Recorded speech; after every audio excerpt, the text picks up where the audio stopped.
What difference does it really make in a child's life if you teach them how to work? I don't mean to do their schoolwork, but I mean to do actual physical labor. And even if you know that that's important, how do we make that happen in a world that is no longer, at least here in the United States, primarily an agricultural system? Yes, there are still farms, there's still agriculture is still a huge part of our economy, but statistically, the number of kids growing up on farms and in agricultural settings is far less than it has been in years and decades past. So what do you have kids do besides just clean up their rooms? And even that can be a major struggle. If your desire is to become spiritually stronger, emotionally healthier, and relationally smarter, you're at the right place. Speaker and writer Stephanie Smith inspires and equips you to achieve these three key aims. If you're a parent, you also learn how to raise empowered kids, ready for adulthood. Let's get started. The third chapter of Nehemiah probably isn't the go-to chapter to address this issue, but it's got some rich insights in there. If you didn't catch the episode on Tuesday that dives into this chapter, I encourage you to go back and to listen to that. That would be episode 67. At first glance, this chapter just kind of reads like wah, wah, wah, wah, wah. Most all of the chapter is a list of who does what in the rebuilding of these walls. And I dive into that on the last episode, so I don't want to repeat all of that here. But there are some principles that we can absolutely apply to us as parents as we are in the work of raising kids. The first is this: what you celebrate in your kids is going to be what they have a tendency to repeat. Now, don't get carried away with this, and don't think that if you don't throw some sort of party or have a three-ring circus every time that your child does something, especially if it's a regular ongoing chore, that all of a sudden they're gonna stop doing it, and it's just going to be this big battle. If that's the case, you got a bigger issue on your hands. But there is something in the human heart that has a desire to be affirmed, to be recognized, to have our accomplishments recognized and appreciated and even celebrated. So while we don't want to become extreme and obnoxious with that, or maybe raise obnoxious kids with that, okay, this isn't part of that everybody gets a blue ribbon kind of mentality, which doesn't work and never has and never will, because it doesn't align with human nature. We don't want to go to that extreme, but at the same time, we don't want to go to the other extreme that we're not intentional to create moments and experiences of celebration. Now, this might be something as simple as having a celebratory dinner when a child accomplishes something. It can be at home, it can be out. Maybe it's cooking the foods that they like. Maybe it's that you have a special plate or placemat that kids get to use when they have really accomplished something that's worth celebrating. Look for opportunities like that. You know, it's true that most adults are not walking around with an excess of encouragement. I mean, when was the last time that you looked at yourself and said, I have so much encouragement in my life, so much affirmation, so many people that are celebrating me. I think I need to tone this down a little bit. I think the next time that somebody begins to encourage me, I need to just stop them and go, "Oh, wait, sorry. No, my encouragement bucket is overflowing. I think that's on overload. Please, save that for somebody else." Okay, if you're in that category, would you just send them my direction? Because I don't live in that world. And the reality is we don't, because there's so many messages that come to us either externally or internally that are condemning and judgmental. But sometimes what we do is we don't make time to celebrate the accomplishments and the things that we do get done. And we also want to be intentional that we make that time for our kids as well. Sometimes those simple things that we do that aren't expected, that aren't because they're tied to a date on the calendar, like a holiday or a birthday, can have the most impact in a child. The second insight that we get from this third chapter of Nehemiah is that we need to teach life skills to our kids simply because they need to know how to handle themselves in a lot of situations. We saw in the last episode how there were goldsmiths and perfumers who went to work rebuilding this wall. Okay, this was way outside their comfort zone, and it was way outside their career field. Especially as kids get older, you don't want to make the mistake of thinking, well, this seems to be their areas of interest or their career field, so they don't need to learn all of these things over here. What builds confidence in a person is when they are able to handle themselves in a variety of situations, especially the ones that are not common to them. There are things every person ought to be able to do simply because of the world in which we live. Everybody should be computer literate.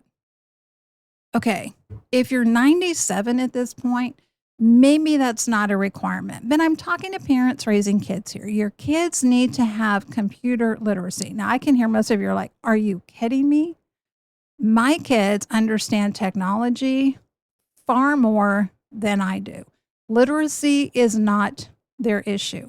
But I want you to think in terms of how you're defining literacy, because what the computer and technology will look like 10 years from now is going to be very different than what it is now.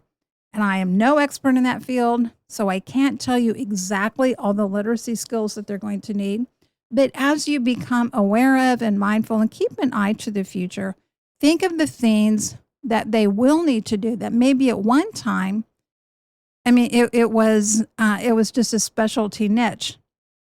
Everybody at this point probably needs to understand how to do some level of audio and video because that's probably here to stay. The other thing, as we look at this, is everybody has to eat. That means everybody needs to know how to cook. Everybody wears clothes.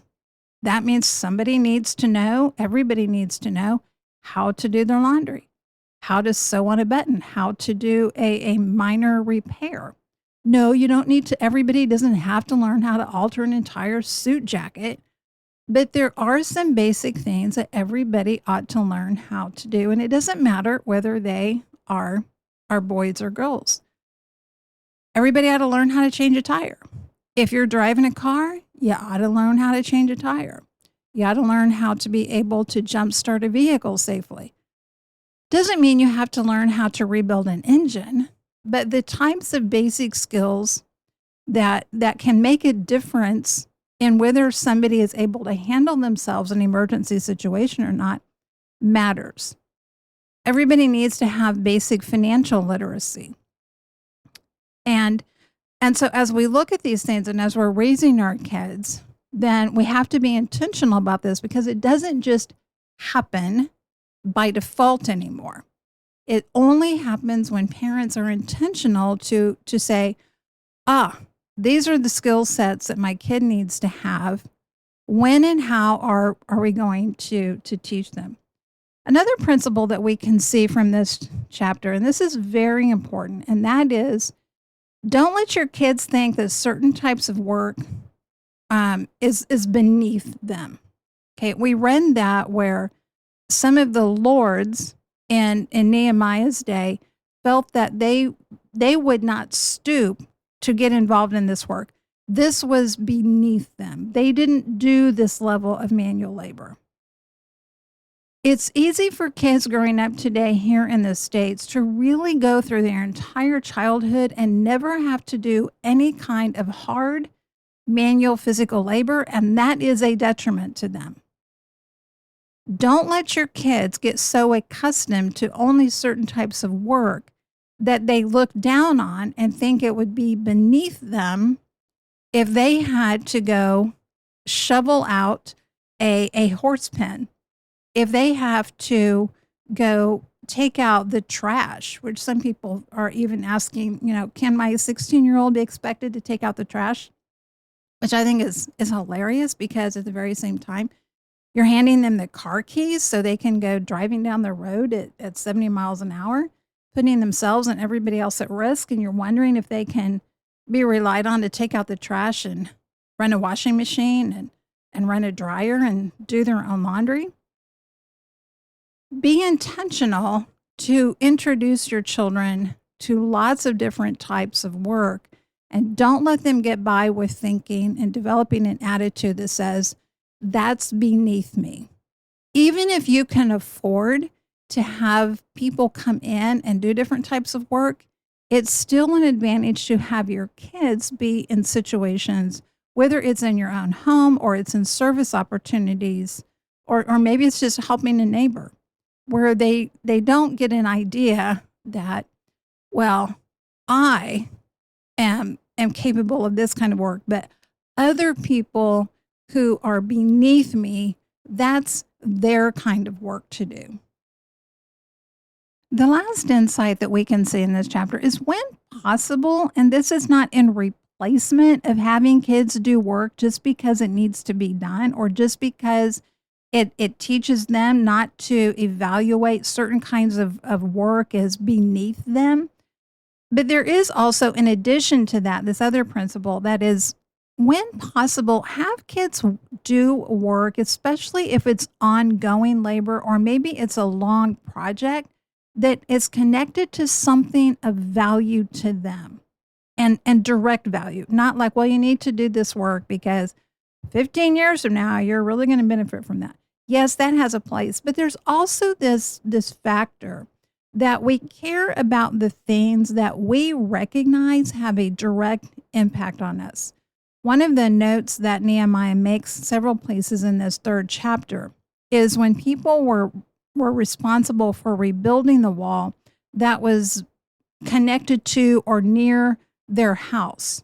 And he does this because he recognizes human nature is, we value those things, and we're willing to do the work for those things and have a more direct impact on us, where we have a vested interest. So add this in to your children's work resume and their chores, that what has value to them, and see if you can find a way to connect some sort of work to that, which also helps them to understand that things just don't get handed to us in life. There's somebody works in order for us to be able to have every tangible item that we have, and even every opportunity that we have. Somebody has worked to make that possible. All right. So those are 4 insights that you can start applying today. Or if you're already applying those, pat yourself on the back, because, celebrate that, because what gets celebrated gets repeated. And remember this, my friend, it's true for you as an individual, and it's absolutely true for you as a parent. You do have an impact that is immeasurable, eternal, and irreplaceable. See you next time. Thank you for listening.